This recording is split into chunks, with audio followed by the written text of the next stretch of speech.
President. First responders and emergency service workers must be supported by the governments that employ them. Unfortunately, there is not a consistent approach around Australia, and disappointingly, my own state falls down in this regard, especially in addressing the effects of their service on their mental health. These women and men risk their lives to keep us safe. They are not just ordinary employees of the state. They are asked every day to rush into dangerous situations and either resolve them or provide care to those in need. Many are even volunteers, such as those serving in regional ambulance stations or in the country fire service. As a veteran, I am acutely aware of the nation's moral obligation to care for the soldiers that have served in conflict is an immutable concept.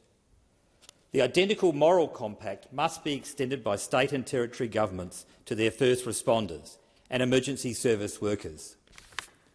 The federal government is proposing in its Closing Loopholes Bill that first responders at the federal level and within the ACT who are suffering PTSD no longer be required to prove that their work significantly contributed to their condition when making a claim.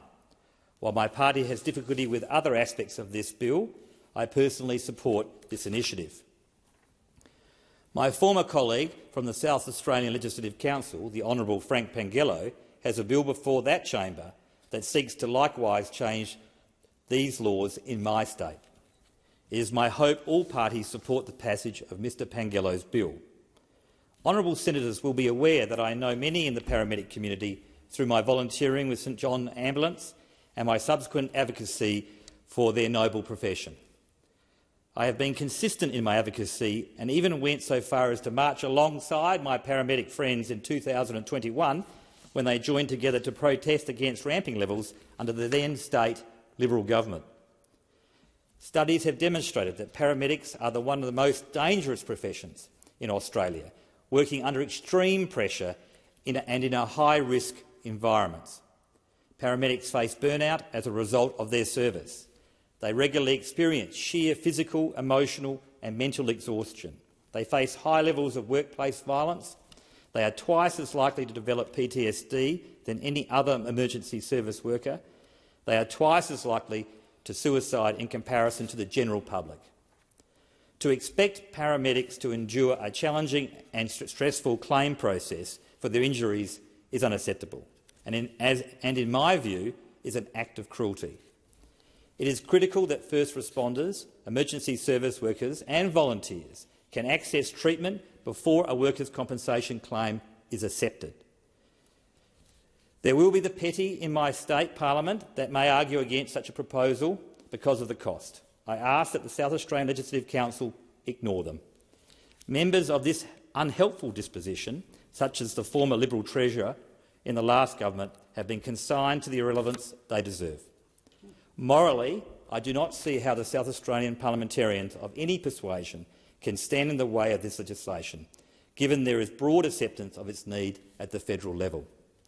It is time to properly address our obligations to keep those that keep South Australians safe.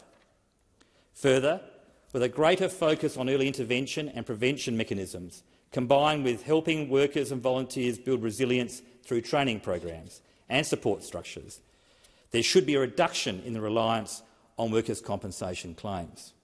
With improved programs supporting well-being, we can aspire to only relying on workers' compensation as a last resort, and at the same time have our first responders remain in their respective services healthier and for longer periods of time.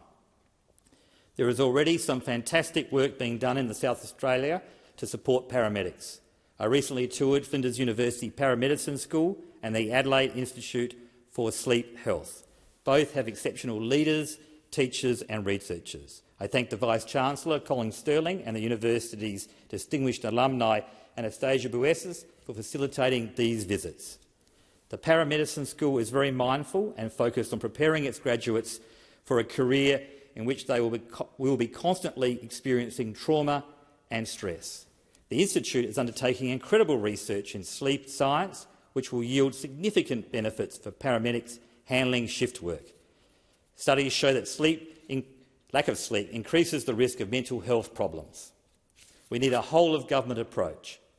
I thank all the first responders and emergency service workers and volunteers in my state for their incredible commitment. Thank you.